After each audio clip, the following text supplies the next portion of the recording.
Odd શહેરમાં સરદાર ચોકમાં હોળી દહનની ઉજવણી। આણંદના ઓડ શહેરમાં સરદાર ચોકમાં સૌ રહેવાસીઓના સાથ સહકારથી આનંદ ઉલ્લાસપૂર્વક હોળી પર્વની ઉજવણી કરવામાં આવી। તારીખ 24/3/24ના રોજ હોળીની પૂજા કરવામાં આવી। આવા શુભ મંગલમ પ્રસંગે હોળીની પૂજા કરવામાં બેઠેલા જીગાભાઈ શર્મા તથા લાલાભાઈ દરજીને વિદ્વાન બ્રાહ્મણ મહારાજ દ્વારા વિધિસર પૂજા પ્રાર્થના કરાવીને હોળી પ્રગટાવવામાં આવી। વિદેશમાં રહેતા કુટુંબોએ પણ ફેસબુકના માધ્યમથી હોલિકા દહનના દર્શન કર્યા। કથા મુજબ હિરણ્યકશ્યપ નામે રાજા જાણે દૈત્યનો અવતાર હતો, પરંતુ કાદવમાં કમળ તેનો પુત્ર પ્રભુ ભક્ત પ્રહલાદ હતો। પિતા ભગવાનના વિરોધી હતા, પુત્ર ભગવાનનો પરમ ભક્ત હતો।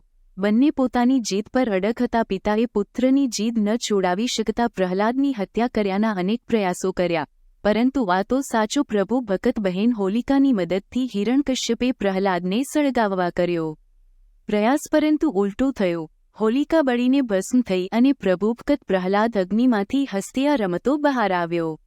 આ દિવસ ફાગણ સુદ પૂનમનો દિવસ હતો, તેથી તૈયારથી હિન્દુ રિવાજ મુજબ હોળી દહન તહેવાર ઉજવવામાં આવે છે। પ્રજાજનોએ મનાવ્યો આનંદોત્સવ, ખુશીથી એકબીજા પર ઉડાડ્યા રંગ અને ગુલાલ। બસ કહેવાય છે કે ત્યારથી ફાગણ સુદ પૂનમના દિનને હોળી તરીકે અને ફાગણ વદ પડવાના દિનને ધૂળેટી તરીકે રંગેચંગે અબલા વૃદ્ધ સૌ હોશે હોંશે ઉજવે છે।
Thank you.